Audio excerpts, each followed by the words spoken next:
Merci de rester fidèle au programme d'ITV. C'est parti pour cette édition du soir. Les titres.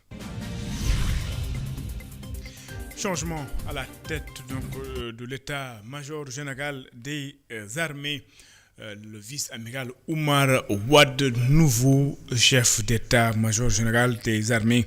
Il va remplacer le général Mbaye Cissé dès le mois de février 2026. Et puis les élèves du lycée El Hadj Bass de Ourossogui ont décrété une grève de 48 heures à compter de ce lundi. Ces derniers déplorent l'état de certains bâtiments de l'établissement. Ils invitent les autorités à prendre en charge leurs doléances. L'Union pour les femmes de l'Union nationale des syndicats autonomes du Sénégal plaide pour la ratification du protocole additionnel de la Charte africaine des droits des citoyens à la protection et à la sécurité sociale. Dans cette édition également, comme tous les lundis, il sera question du sport. L'actualité donc des Lions à l'étranger. Retenez que le Metz donc de Habib Diallo va très mal. Ibrahim Mbaye, lui, est en grande forme, buteur avec son club le Paris Saint-Germain. Et puis cette polémique également, Ismaïla Jacob sur sa participation à la Coupe d'Afrique des Nations avec les Lions. À suivre donc dans cette édition. Voilà pour les titres. Le développement, c'est dans une poignée de secondes.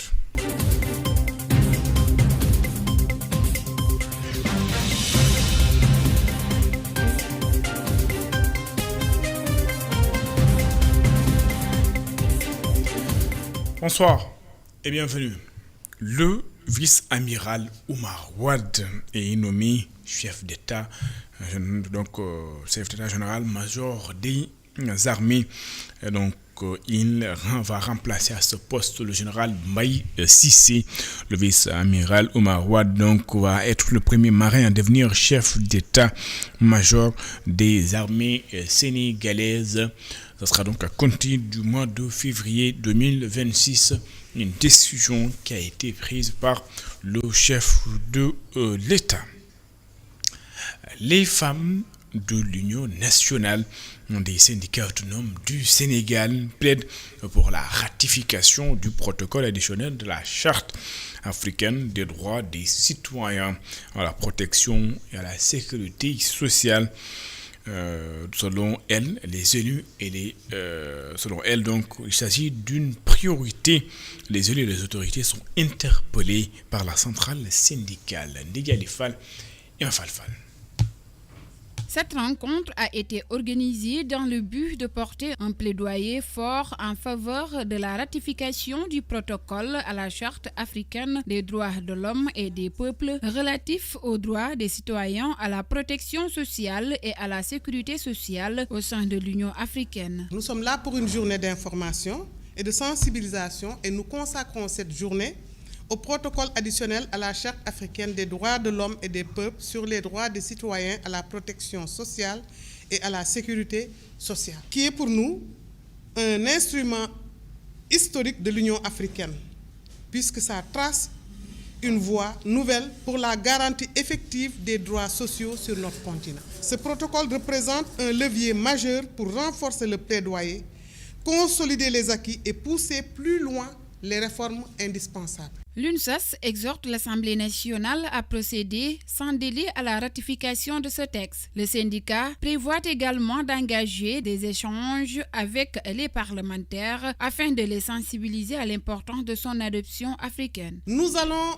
aller vers l'Assemblée nationale et sensibiliser les députés, les amener à comprendre le pourquoi de l'adoption de ceux-ci et pour mieux accompagner les populations sénégalaises, leur faire comprendre que ce n'est pas une dépense supplémentaire qu'on va leur demander dans l'immédiat, mais il faut une compréhension pour vraiment adhérer à ce protocole qui arrive et aussi qu'ils prennent leurs responsabilités pour accompagner les travailleurs. Selon la chargée des questions de protection sociale et d'égalité à l'Organisation régionale africaine de la Confédération syndicale internationale, CSI Afrique, il est grand temps que les États africains ratifient ce protocole.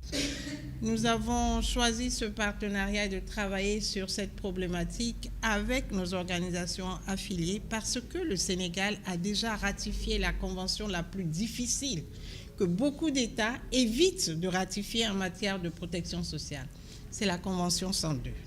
Alors, si le Sénégal a pu ratifier cette convention qui est très difficile pour certains États parce qu'ils y mettent des réserves, nous pensons qu'il est temps pour le Sénégal de ratifier le protocole de l'Union africaine sur la protection sociale et la sécurité sociale. L'UNSAS réaffirme ainsi sa détermination à poursuivre son combat pour la ratification de ce document élaboré depuis 6 ans, signé par le Sénégal en 2022, mais qui reste toujours en attente de ratification. Le collectif des acteurs du tourisme de la Casamance tire sur la sonnette d'alarme sur la crise que traverse le secteur, notamment la destination Casamance. Selon ses membres, l'enclavement freine le développement touristique. À cela s'ajoute l'impraticabilité des routes, l'insuffisance des liaisons maritimes. La région peine donc à exploiter son potentiel. Les acteurs demandent aux autorités de prendre de mesures urgentes pour relancer le tourisme dans la région. Doudou Tamba est le porte-parole du collectif des acteurs du tourisme de la Casamance. Il est au micro de Hassan Baye de la Ressemble. Le mois de décembre et le mois de janvier et février, surtout le mois de décembre, c'est ça qu'on appelle la haute saison au Cap Skirring. Et jusqu'à présent, on n'arrive pas à voir, à ce moment normalement, la station doit être pleine de touristes, mais maintenant il y a pratiquement plus rien. Donc, tu te baladeras dans la station, tu ne verras pas. Donc, ce n'est pas inquiétant. C'est la faute numéro 1 au transport aérien, notamment à Air Sénégal. Et aussi Transair qui a arrêté, on ne sait pas pour quelle raison. Parce qu'à l'époque, on avait l'aéroport de Ziguinchor qui faisait 2 vols par jour. L'aéroport du Cap Skirring avec Transair, 3 vols. Et tous 5 vols ont disparu, même les 6 vols, pour laisser qu'un seul vol. Et le vol part uniquement l'après-midi. Donc, et des changements horaires inattendus. Il t'envoie un message dans la nuit pour te dire que ton avion demain est annulé ou bien a changé d'horaire. Donc, ce qui fait que le client qui vient de la Casamance, qui n'est pas à Dakar, quand il va à Dakar, il trouve que son avion est parti. Et comme son avion est parti, là, il y a un grand problème parce que Air Sénégal ne va pas te prendre en charge. Tu es obligé d'acheter un nouveau billet à tes frais et tout ça. Et le client qui parle dit voilà, bye bye la Casamance parce que voilà, j'ai fait des dépenses exorbitantes et maintenant voilà le problème. Je vais encore faire des deuxièmes dépenses et là, il oublie la Casamance et il ne va plus venir, il va rester sur sa ligne. L'autre problème qui est là, le transport maritime. À l'époque, on avait les gens qui avaient peur de l'avion parce que le changement, ils prenaient le bateau. Mais maintenant, le mois de décembre, presque tout le bateau, il est plein.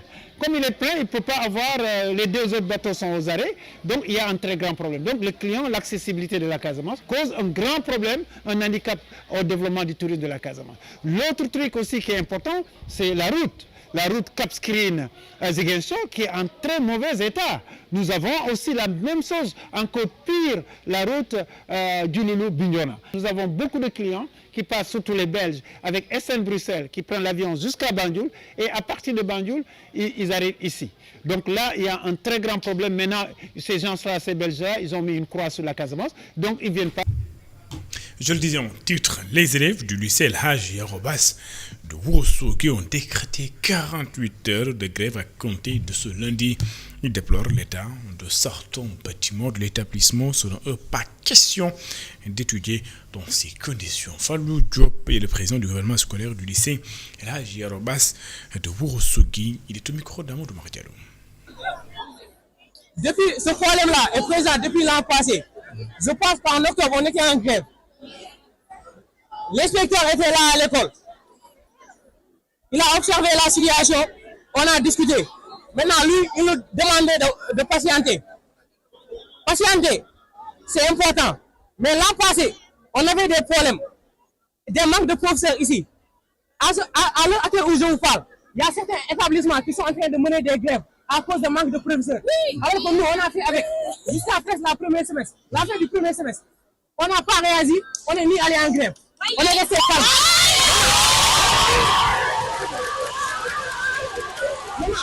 Celui qui aurait fait 4 mois sans professeur, 4 mois sans celui-là, on peut le traiter de quelqu'un qui ne veut pas la paix.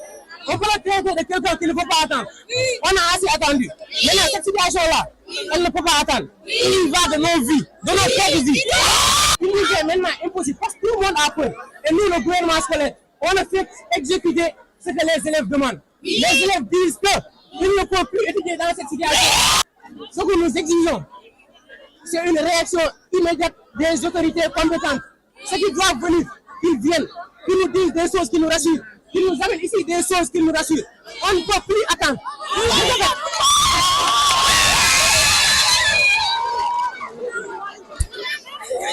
Le gouvernement scolaire décrète 48 heures de grève à compter aujourd'hui. Ce qui veut dire qu'aujourd'hui et demain, il n'y aura pas plus. La Sonacos a célébré 50 années de présence à Ziguinchor, un anniversaire qui met en lumière l'impact donc de l'huilerie sur l'économie locale, mais également de nombreuses retombées sociales générées au fil des années. Le directeur général de la Sonacos réaffirme la volonté de l'entreprise de renforcer sa proximité avec les zones stratégiques de production. Il rappelle les défis liés à la création de richesses et à la stabilité économique. El Hadj Ndan Diagne, directeur général de la Sonacos, il est interrogé par Hassan Baïda de Zambo. C'est pour moi un immense plaisir, mais surtout un immense honneur d'être parmi vous aujourd'hui, ici à Ziguinchor, pour cette avant-dernière étape des célébrations du cinquantenaire de votre société, de notre société, la Sonacos. Ici à Ziguinchor, nous voulons mettre l'accent sur un message essentiel, la consolidation de nos acquis et l'ouverture d'une nouvelle dynamique. Depuis 50 ans, un demi-siècle, la société a traversé des cycles, relevé des défis, surmonté des crises. Aujourd'hui, nous avons retrouvé la stabilité. Nous avons renoué avec la performance. Nous sommes en train de mettre en œuvre des réformes structurantes qui donneront à l'entreprise un nouvel élan. Parmi ces dynamiques nouvelles, je tiens à souligner notre projet d'extension et de renforcement de notre présence à Tankanto Escale et à Médina Yoro Foulah. Nous voulons donc à Ziguinchor, notre présence doit contribuer non seulement à la création de richesses, mais aussi à la stabilisation économique et sociale. L'entreprise se veut d'être un pourvoyeur d'emplois, un moteur et un soutien pour l'agriculture locale, un appui pour les jeunes et les femmes, un partenaire engagé dans la paix durable dans cette région qui a tant donné au Sénégal. Nous devons continuer à renforcer notre ancrage ici, à soutenir les producteurs, à créer des opportunités et à participer pleinement au développement économique de la Casamance. Gamou de Pire, le calife, préoccupé par la cohésion sociale, selon lui, les citoyens doivent faire une introspection. Il pointe du doigt le manque d'humanisme. Le guide religieux estime qu'il sera difficile d'arriver au développement dans cette situation. Isidore Alexandre Sen. La famille religieuse de Pire s'est dit préoccupée par les biais qui sapent la cohésion nationale. te dafa mel ni cohésion sociale boobu mu nekkoon nag loo xam ni lu la woon ci réew mi la waaye daa mel ni dee bëgg a tumuraanke.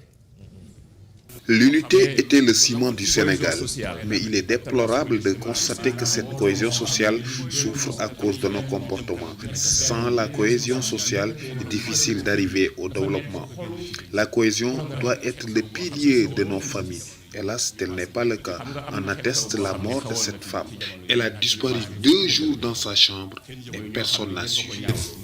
soxna soosu nga xam ni dafa génn àddina ñaari fan ci biir néegam kenn yëgul yor liir ci biir néeg bi kenn yëgul ñaari fan loolu de daawul am Sénégal. Babacar Cissé est imam à Alaska aux États-Unis. Au nom du calife, il prône le retour aux valeurs socles du bon vivre au Sénégal. Yonent bi sallallahu alayhi wa sallam bi muy tëral dawla islamiya bu njëkk ca Medina. Le prophète Mohammed a toujours œuvré pour l'unité. C'est pourquoi il a réussi sa mission. L'islam est partout dans le monde. L'islam a compris le. Notre unité doit être la force de notre gouvernement. L'islam mujj na conquérir le monde.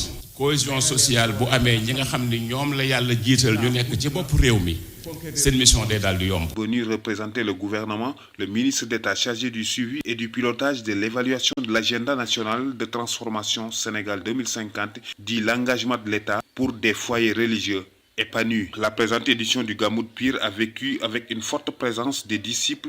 Tous ont communié et prié pour un Sénégal davantage uni sur le chemin du progrès économique et social. La commune de Bargny va accompagner les jeunes entrepreneurs dans le développement de leurs projets. Une semaine leur a été dédiée pour une formation dans la recherche de financement et la rédaction de business plan avec l'accompagnement d'institutions et de financement de l'État. Babacar Seck. Dans le cadre du projet Bargny Innovate que déroule la commune, de jeunes entrepreneurs ont été formés aux techniques de montage de projets. Nous sommes en train d'accompagner 6 jeunes entrepreneurs talentueux de Bargny, donc 4 qui vont faire la mission de Montpellier plus 2 autres. Et c'est un accompagnement qui va dans le sens de l'amélioration de leur business plan, de leur mise en relation également et de l'accès véritablement au financement. L'essentiel de la formation était axé sur les opportunités de financement et le speech. Nous avons pu aussi les accompagner pour un tout petit peu élaborer leur corpus projet et puis en fait présenter ces projets sous forme de pitch pour convaincre un tout petit peu les bailleurs. Nous avons eu aussi l'opportunité de développer avec ces jeunes sur les différents types de financement qui existent au Sénégal, sur les modalités de financement et sur les facilitations que la DER, la DPME et d'autres structures proposent justement à ces jeunes entrepreneurs. Les entrepreneurs ont sollicité un accompagnement pour l'accès au foncier et au financement.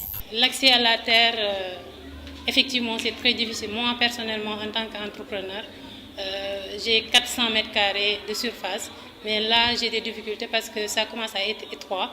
Et là, je suis en train de voir comment, avec le maire, avec les partenaires, comment sortir pour être dans un site industriel déjà, parce que moi, je m'active dans les épices.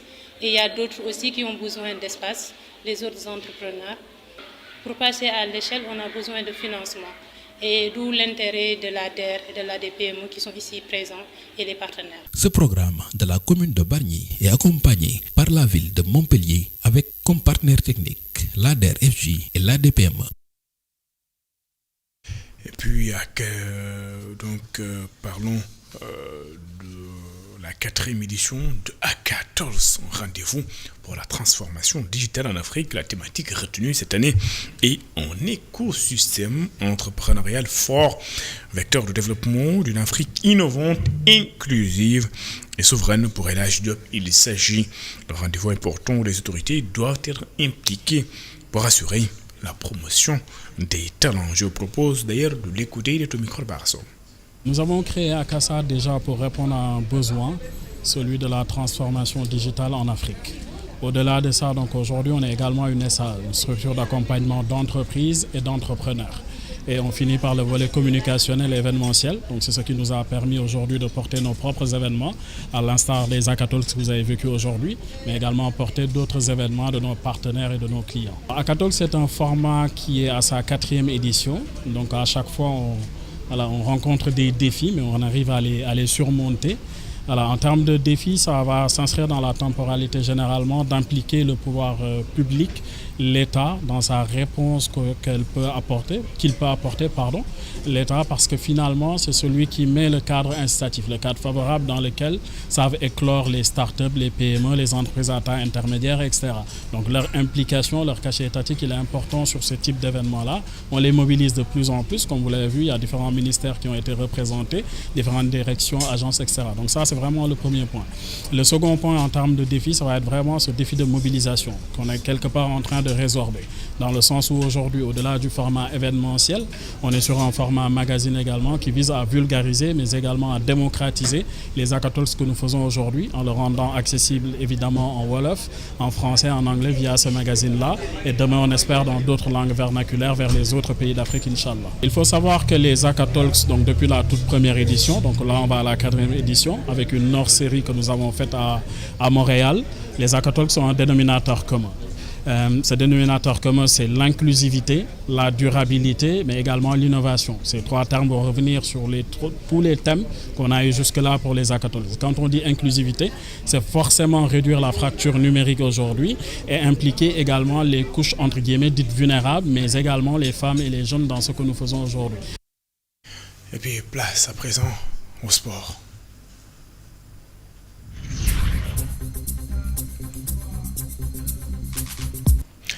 Nous allons démarrer par la lutte sénégalaise. À quelques jours de l'Assemblée générale de la Fédération sénégalaise de lutte, l'ancien président du CNG, Bira Sène, se positionne, soutenu par plusieurs acteurs du monde de la lutte. L'ex-patron de la lutte appelle à l'union derrière sa candidature. Il promet de faire rayonner la lutte. Catherine Sigandour et Pape Doudou Diallo. L'ancien président du CNG, Bira Sène, a lancé un appel solennel à l'ensemble des amateurs de lutte. Soutenu par Doudou Diandjeko, président des amateurs de lutte, il invite tous les amateurs du milieu à rester derrière lui dans la perspective de l'élection à venir. J'appelle tous les amateurs qui sont les acteurs principaux de la lutte sénégalaise et ce sont eux aussi le cœur battant de ce sport et les sponsors moraux de la lutte. Je les appelle à rester derrière moi pour l'élection du président de la Fédération de lutte. Doudou Diandjeko a également affiché un soutien sans ambiguïté à la candidature de Bira Sène. Il a affirmé que toutes les personnes qui aiment la lutte doivent soutenir et voter Bira Sène au poste de président de la fédération.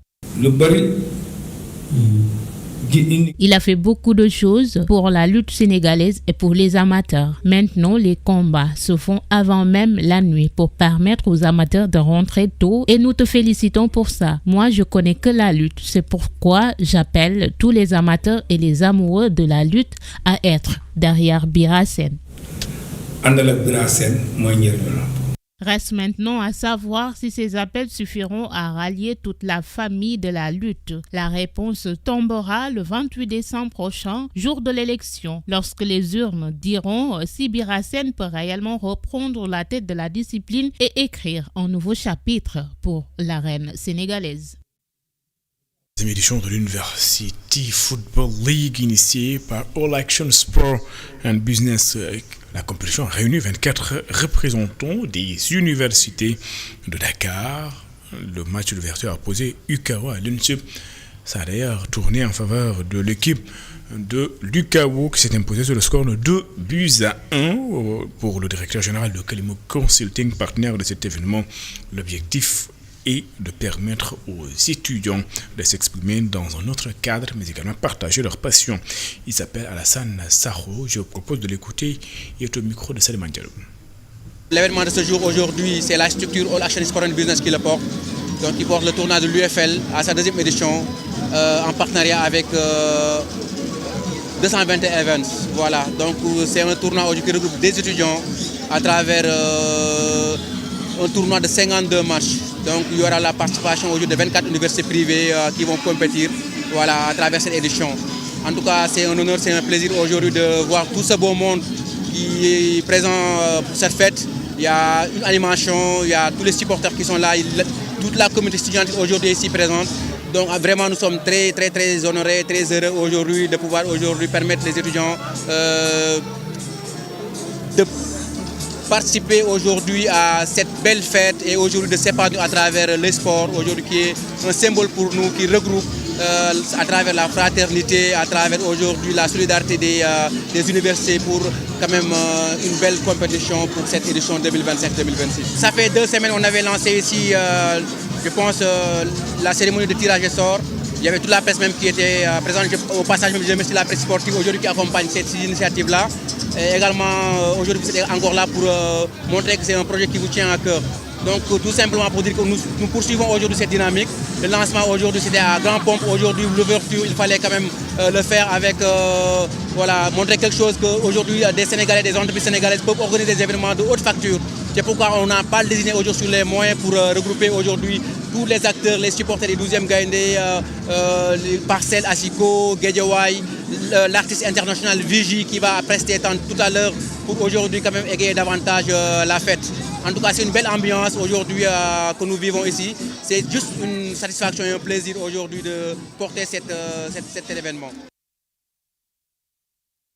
Et puis, tour d'Europe, donc de l'actualité des Lions à l'étranger, en Europe, en Asie. Retenez qu'Ibrahim Bailly, sociétaire du Paris Saint-Germain, a été buteur. L'international sénégalais de 17 ans a marqué son tout premier but au Parc des Princes. D'autres Sénégalais ont connu un revers, à savoir ou des revers Habib Diallo qui a été battu avec le FC Metz. Et puis de l'autre côté également Nicolas Jackson qui a gagné avec le Bayern Munich qui a écrasé Stuttgart 5-0. Le tour d'Europe ou bien l'actualité des Lions à l'étranger, c'est l'affaire de Catherine Sigando. En France, la 15e journée de la Ligue 1 a été une consécration pour Ibrahima Mbaye. Entré à la 80e minute de jeu, le néo-international sénégalais a marqué le 4e but de son équipe, mais également son tout premier but au Parc des Princes. La pépite parisienne et ses coéquipiers du Paris Saint-Germain ont largement battu Rennes de Abibey 5-0. En Ligue 2 française, l'attaquant du Clermont, Ferran Famara Diédhiou, a marqué lors du match nul, un but partout contre Boulogne, comptant pour la 16e journée.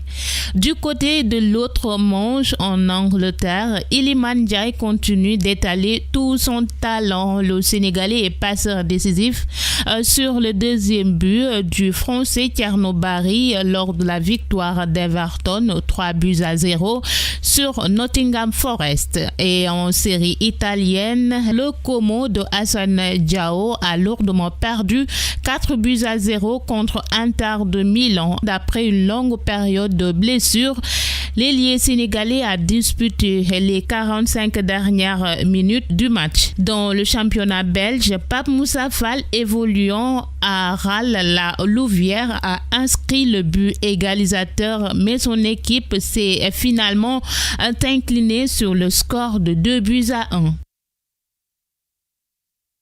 Catherine Sigando, merci. C'est la fin de cette édition. Merci d'avoir suivi. Excellente suite de programmes sur les antennes d'ITV. Je vous donne justement rendez-vous juste après cette édition dans votre émission. L'invité de la rédaction. L'invité de la rédaction reçoit ce soir le secrétaire général du regroupement des boulangers du Sénégal. Il s'appelle Amadou Lamine Ndiaye. Nous allons parler de la boulangerie, des boulangeries qui ont été fermées récemment, mais également de tout ce qui gravite autour du secteur de la boulangerie et d'autres questions. À tout de suite.